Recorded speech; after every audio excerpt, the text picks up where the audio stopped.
ロキの翼がイムに折られる。ブルックの真の正体判明、そしてサンジが絶望を救う。皆さんこんにちは、私はシレンナです。ワンピース第1183話のネタバレが判明しました。タイトルは素晴らしい日、人魚です。扉絵リクエスト、麦わらの一味と巨大な象たちが描かれた豪華な一枚。今話のストーリーは前回から続きます。悪夢の怪物である雨の神ザザに対し、巨人たちは全く歯が立たず、状況は息を飲むほどの絶望に陥ります。しかし今話の最後の最後で、ついにサンジが真打ちとして登場します。ただし、その後すぐに場面が切り替わるため、サンジが水怪と戦うシーンは描かれていません。一方、ロキ、ラグニル、そしてイムの戦いはまだ続いています。驚くべきことに、ニーズホックの翼があっさりとへし折られ、重傷を負ったにもかかわらず、ロキはイムを相手にしっかりと持ちこたえています。忘れてはいけないのは、弱体化した状態のロキでさえ、かつてハラルドを徹底的に圧倒したということです。街道や白ひげらの実力を熟知している古参のギャバンが、ハラルドを破壊不能の怪物と評価し、彼を倒せる者は世界にいないと断言していたほどです。イムは戦いの中でロキが同盟を拒んだ以上、かつて銅山を殺したようにルフィとロキをまとめて抹殺すると宣言します。銅山はイムの口から出た全く新しい名前であり、前時代の強者である可能性が高く、おそらくラグニルの前の持ち主、つまりもう一人の伝説のエルバフの巨人戦士ではないかと推測されます。同時に軍庫は依然としてラグニルが作り出した氷の中に閉じ込められており、イムでさえ彼女を救い出すことはできません。これはロキが以前に言ったラグニルが作り出した氷はラグニル本人にしか解けないという言葉を裏付けています。これを見ると大土戦団も現在厳重な保護のもとにあるようです。今話のもう一つの核心となる内容はブルックの過去の回想です。ウソップがブルックに軍庫のことを尋ねたことがきっかけとなり、ブルックが海賊になる前の過去の記憶が呼び起こされます。当時のブルックはまだ普通の人間であり、今話では彼の20歳当時の姿が描かれています。彼はかつて7歳の首里姫と共にエスペリア王国で暮らしており、その首里こそが5の軍庫なのです。当時のブルックはエスペリア王国護衛隊の隊長を務めており、これは初期のストーリー設定と呼応しています。ある日、一人の悪党が女王を襲撃しようと企てましたが、ブルックは彼を打ち負かしただけでなく、その勢いで犯罪組織全体を掃討しました。ブルックはそのことで王国中にその名を轟かせました。しかし、王国において彼よりも高い名声を得ていたのは女王本人でした。彼女の名前はキャンデルといい、エスペリア王国護衛隊の全隊長でした。その正体は軍庫の母親であると推測されます。第一の世界の結末を振り返ると、地の神は怒り、妖艶の蛇と共に世界を死と闇で包んだ。以前の分析で指摘したように、この災難は太古の時代に世界を破壊した巨大地震と火山噴火を暗喩している。しかし、もし当時本当に先進的な文明が存在していたなら、間近に迫る破滅を前にして、人類は間違いなく全力を尽くして救済しようとしたはずだ。したがって、本校は最初の革新的な仮説を提示する。赤い土の大陸の誕生は、実は人為的な介入によるものである。この帯状の大陸が形成されたのは、その両側で驚異的な規模の大爆発が起きたためであり、この爆発によって星の陸地の大部分が沈み、赤い土の大陸だけが難を逃れ、結果として現在最も標高の高い陸地となった。爆発によって生じた土ぼこりが空を覆って太陽光を遮り、世界を暗闇に陥れ、この大災難によって大多数の生命が消滅した。それにもかかわらず、第一の世界の文明は完全には途絶えておらず、太古の人類は赤い土の大陸に文明復興の火種、すなわち古代の科学技術を残した。生き残ったごく少数の人類が文明の血脈を継承し、廃墟の中から第二の世界が再び息を吹き返したのだ。あの世界を滅ぼすほどの災難が地表を完全に作り変えてしまったため、その後長きにわたる歳月の中で、世界は過酷な環境に置かれ、生命力は失われていた。第一の世界の生存者たちは、赤い土の大陸で懸命に子孫を増やし、古代の技術を頼りに、後世に伝わる神の国という発達した文明を築き上げた。世界を再建するため、神の国は生命科学のタブーである不老不死の追求に触れた可能性が極めて高い。彼らは先進技術を用いて人体を改造し、極限環境に適応できる強大な個体を作り出し、さらには再び星を征服しようと試みた。この壮大な願いが完全に実現することはなかったが、その研究開発の過程でバッカニア族、ミッツモク族、ルナーリア族など多くの希少種族が誕生した。これらの種族は不老不死を得ることはできなかったが、普通の人間にはない得意な能力を身につけていた。最終的に神の国の先人たちはこれら特殊種族の協力を得て、徐々に赤い土の大陸から世界各地へと移住していった。第一の世界が滅亡した教訓を生かし、彼らは集団で撤退する際、特定の技術を使って国全体を封鎖し、そこを科学技術の墓場と化すことで高度な古代技術の流出を制限しようとした。特に革新となる古代のエネルギーは遺跡を開く鍵として秘密裏に持ち出された。エネルギーの供給がなければ神の国の技術的遺産を再起動することはできない。これもまた聖地マリージョアの地下深くにある巨大な麦わら帽子が保管されているエリアの扉が精密な機械構造の特徴を備えている理由を説明している。そこは極めて高い確率で巨大な機械空間であり、エネルギーが枯渇しているため、たとえ機械の扉であってもイムは手動で開けざるを得ないのだ。当時、赤い土の大陸を離れたすべての部族は何らかの契約によって神の国の秘密を守り、生存と繁殖に必要な少数の基本的な技術だけを持ち出すことを許された。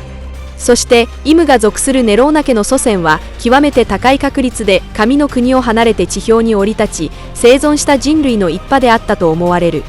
しかし彼らは神の国との約束を破ったか、あるいは他の方法で革新的な機密を盗み出し、長期間潜伏して古代エネルギーを再び見つけ出す機会を待ち、神の国への帰還と再び神の座につくことを企てている。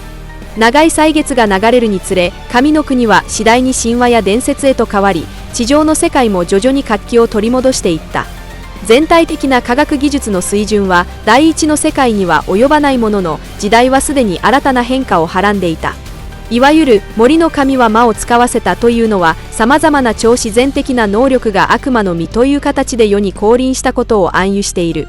悪魔と神が対立するという設定は、本質的に悪魔の実が代表する超自然的な能力と古代の科学技術の力との間の激しい衝突を象徴している。能力者同士の争いが日増しに激化するにつれ、一部の国々は稀に大陸の奥深くから古代の科学技術の遺物を発掘し、リバースエンジニアリングを行うことでさらに強力な力を掌握していった。エルバフの深部に残された古代遺跡こそがその名称である。巨人族はおそらくその中の一部の技術を解析しただけで、太陽石や霧の船といった神事が対技術を手に入れたのだろう。同様に水の都で建造された戦艦プルトンも古代の科学技術体系が部分的に再現されたものである可能性が極めて高い。古代の技術の秘密が暴露されたことで、人々は競って第一の世界の遺産を探し求めるようになり、それによって科学技術はある程度の復興を遂げた。遺憾なことに人類は強大な武力を手に入れた後、再び資源をめぐる果てしない戦火に陥り、同じ過ちを繰り返し、欲望の渦に巻き込まれ、種族間の奴隷化と抑圧も絶え間なく続いているのだ。ワンピースの世界は実際には絶えず輪廻の中にあり、イムとルフィ、一体どちらが最終的に世界を滅ぼすものなのか。現在、ワンピース最終章の最大の謎は、巨人国に現れた神天の伝説とその壁画の内容に他ならない。以前、私は神天のさまざまなメタファーを深く分析し、壁画の多くの詳細を整理して3つの世界で起きた歴史を推測してみた。しかし、細かいディテールにこだわりすぎると、より革新的な問題を見落としがちになる。なぜ3つの世界の輪廻が生じたのか。なぜ世界が2度も連続して滅んだ後も定められた運命を変えられないのか。また、白ひげ菓子の間際に、そしてベガパンクが配信でともに言及した巨大な戦いの到来をなぜ予言できる者がいるのか。ワンピースの世界観を俯瞰すると、まるで何らかのシナリオに従っているかのようであり、世界の未来の運命を繰り返し操っている力が存在し、その極中にいる者たち、イムやジョイボーイも含めてはおそらくみんなこのシナリオを打ち破ろうとしているのかもしれない。ここで本校の最初の結論を提示しよう。イムというキャラクターは単なる悪役やラスボスと単純に定義することはできず、ある意味では彼もまた世界の滅亡を阻止しようとしているのかもしれない。本校ではワンピースの進展の壁画分析のさらに踏み込んだ考察をはじめ、その真相にある物語の論理を探求していく。これまでの分析では、世界の王であり天龍人の最高権力者であるイムが作品全体の最終的な障害になると考えられてきた。彼の正体は未だ謎に包まれているが、現在分かっているのは、世界を創造した20人の王の中にネローナ家のイム星という人物がいたということだ。ネローナという日本語のカタカナには神の意味が含まれている。注目すべきは、当時のイムは他の天龍人と同様に星という尊称を持っていたが、現在その尊称は使われていないように見えることだ。彼の地位はますます超然としたものになり、世界最高の権力を握る五老星でさえ、イムとの間には天と地ほどの差がある。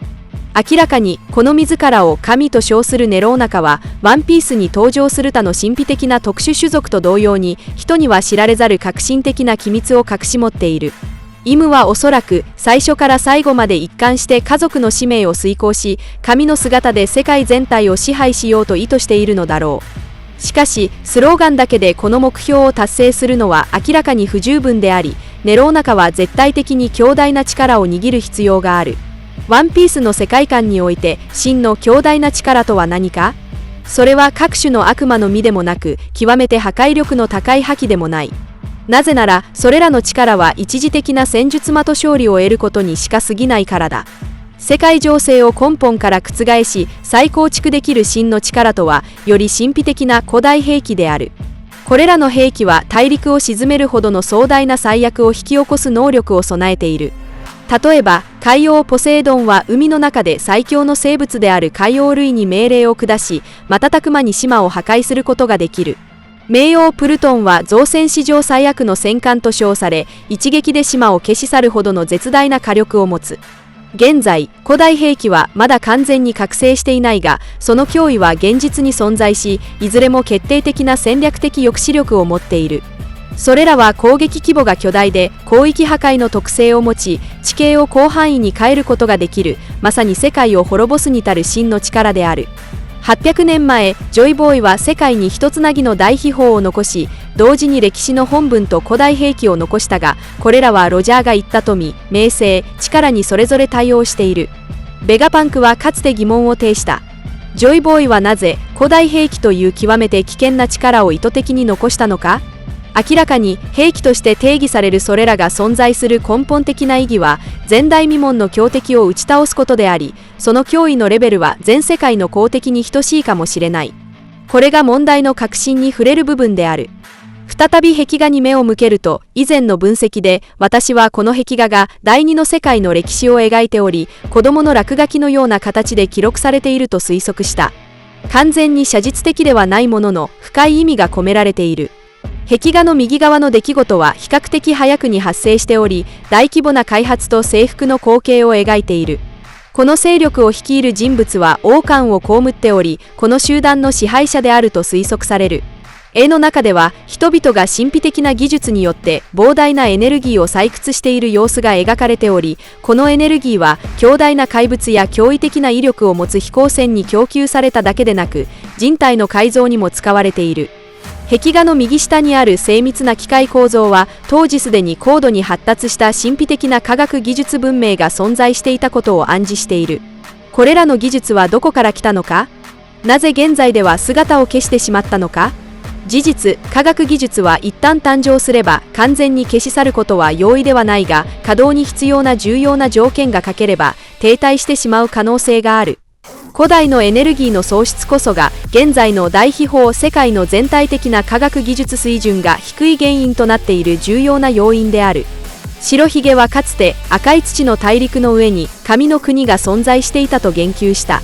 いわゆる神とは超自然的な力を指すのかもしれないし、当時の時代の認識をはるかに超えた先進的な科学技術を指すのかもしれない。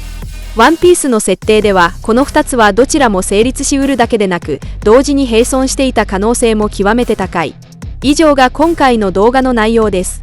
最後までご視聴いただき、本当にありがとうございます。もしワンピース漫画の熱心なファンであれば、ぜひ私のチャンネルを登録してください。皆さんの応援が私の動画制作の最大の原動力です。それではまた次回をお会いしましょう。